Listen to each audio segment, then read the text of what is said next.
सभी दोस्तों का सत्या क्लासेज के यूट्यूब चैनल पर स्वागत है।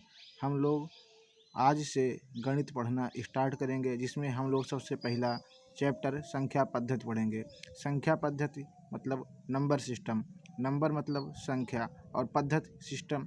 इसका मतलब संख्या जिस सिस्टम से बनती है उसी को हम लोग जानना प्रारंभ करेंगे।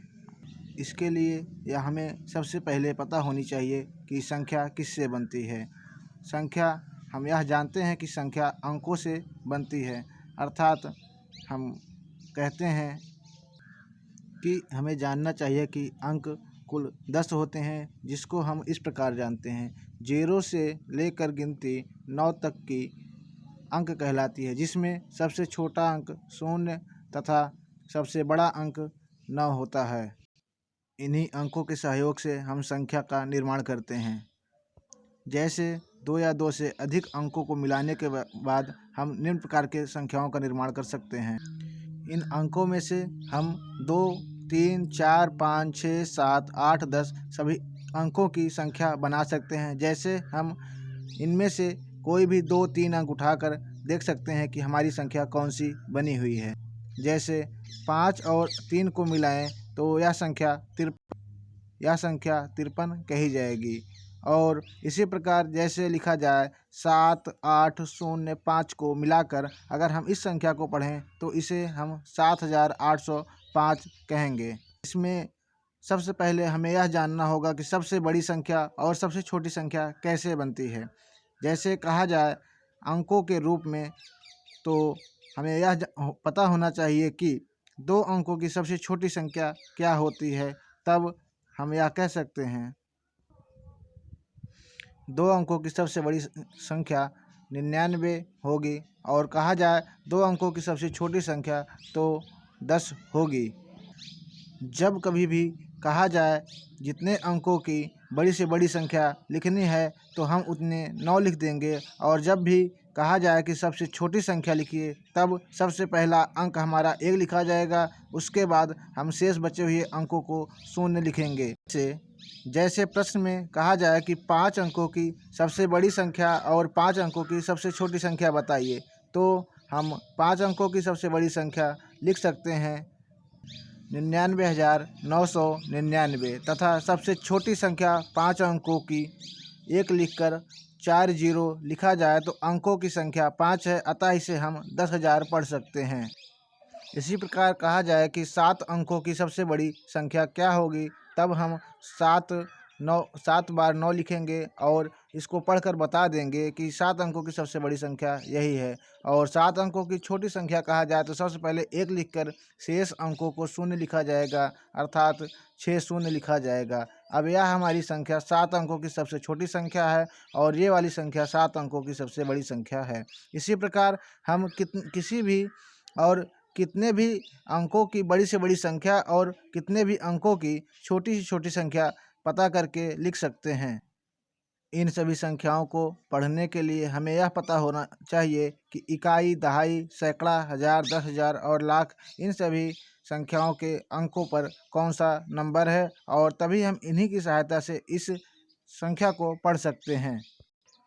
इन संख्याओं को पढ़ने के लिए हम सर्वप्रथम इकाई का स्थान दाहिनी तरफ से स्टार्ट करते हैं और बाएं तरफ बढ़ते जाते हैं। जैसे यह हमारी संख्या 10 लाख लिखी हुई है तो इसमें सबसे लास्ट वाला अंक इकाई होगा, उसके बाद दहाई होगा, फिर सैकड़ा होगा, फिर उसके बाद हज़ार होगा, फिर 10,000 होगा, फिर इसके बाद लाख होगा, फिर उसके बाद 10 लाख होगा, और इसी प्रकार आगे हम करोड़, 10 करोड़, अरब, 10 अरब, नील, 10 नील, पदम, 10 पदम और आगे संख्याओं को हम पढ़ सकते हैं।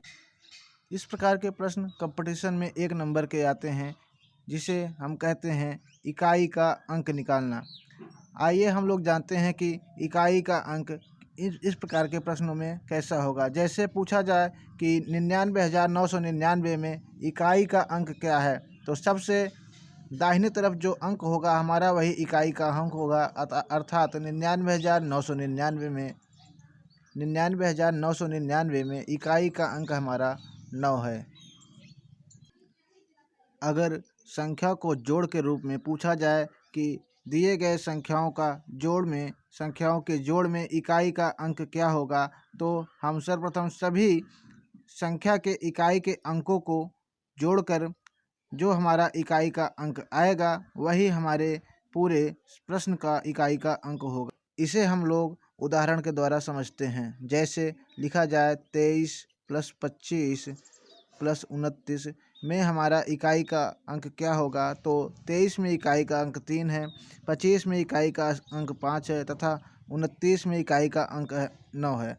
हम इन पूरी संख्याओं को न जोड़ करके सभी संख्याओं के इकाई के अंकों को जोड़ लेंगे और हमारा यह उत्तर जो प्राप्त होगा उसमें से जो इकाई का अंक होगा वही इन संख्याओं के योगफल के इकाई का अंक भी होगा।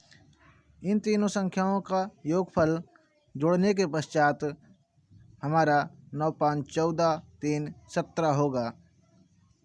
इस 17 में इकाई का अंक 7 है, अर्थात इन संख्याओं के योगफल में भी इकाई का अंक हमारा 7 होगा। इस प्रकार हम दूसरा उदाहरण देखते हैं। जैसे 501 धन 300 धन 98 में इकाई का अंक क्या होगा, तो हम प्रत्येक संख्या के इकाई के अंकों को जोड़कर हम यह बता सकते हैं कि इन संख्याओं के योगफल में इकाई का अंक क्या होगा। जैसे 501 में इकाई का स्थान 1 और सभी इन संख्याओं में 0 तथा इसमें 8 है।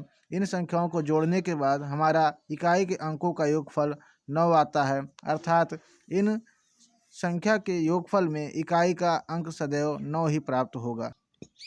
इसी प्रकार हम यह जानेंगे कि गुणे में इकाई का स्थान कैसे पता करेंगे।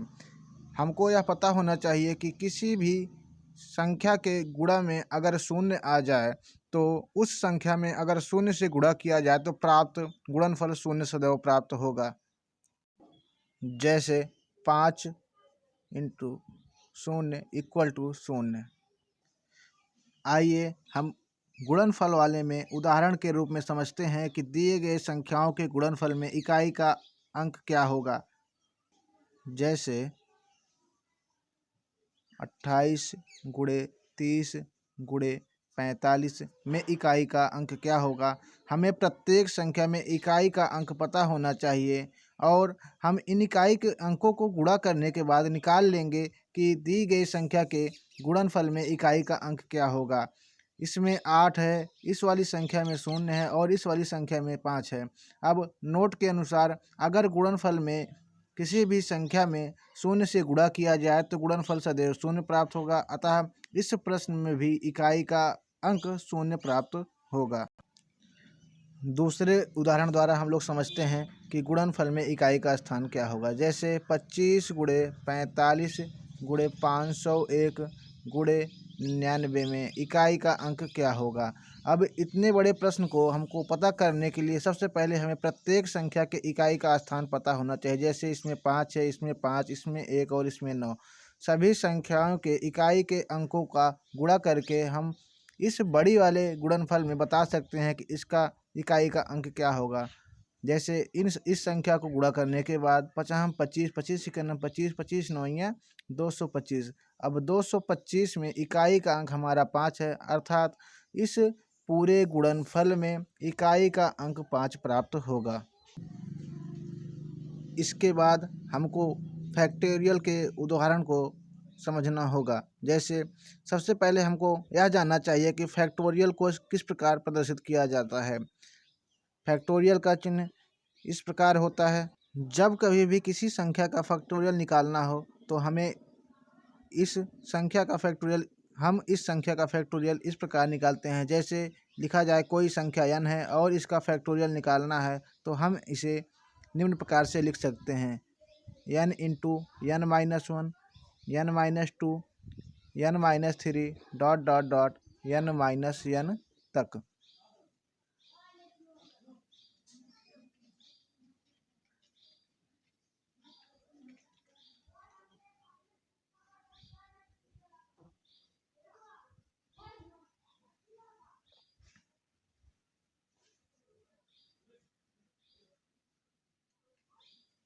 n के फैक्टोरियल को हम इस प्रकार लिख सकते हैं: n × n - 1 n - 2 n - 3 dot dot dot n-1 के रूप में लिख सकते हैं।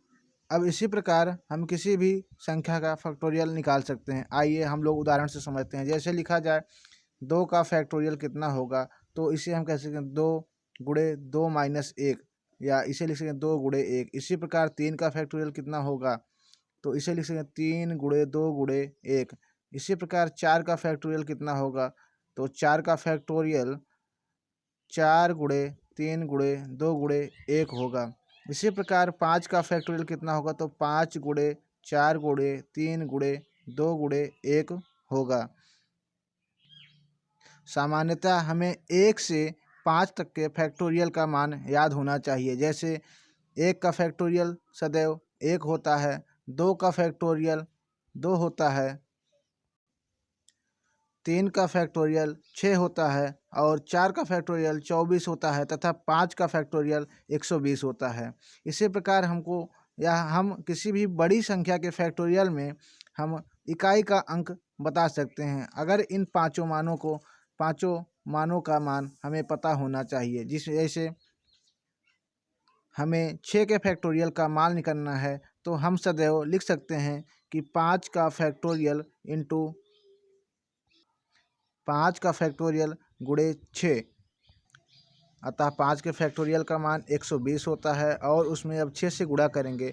अगर 120 में इकाई का अंक शून्य है, तो इस संख्या के गुणनफल में भी इकाई का अंक शून्य प्राप्त होगा। इसी प्रकार हम दूसरे उदाहरण में समझते हैं कि दिए गए संख्या के फैक्टोरियल में इकाई का अंक क्या होगा। जैसे 12 के फैक्टोरियल, 12 का फैक्टोरियल, अब इसे हम लिख सकते हैं 5 का फैक्टोरियल, या सामान्यतः 12 गुणे 11 गुणे 10 गुणे 9 गुणे 8 गुणे 7 गुणे 6 गुणे 5 का फैक्टोरियल। अब 5 का फैक्टोरियल हमें पता होना चाहिए कि इसका मान 120 होता है, तो हम इसे लिख सकते हैं इंटू 120।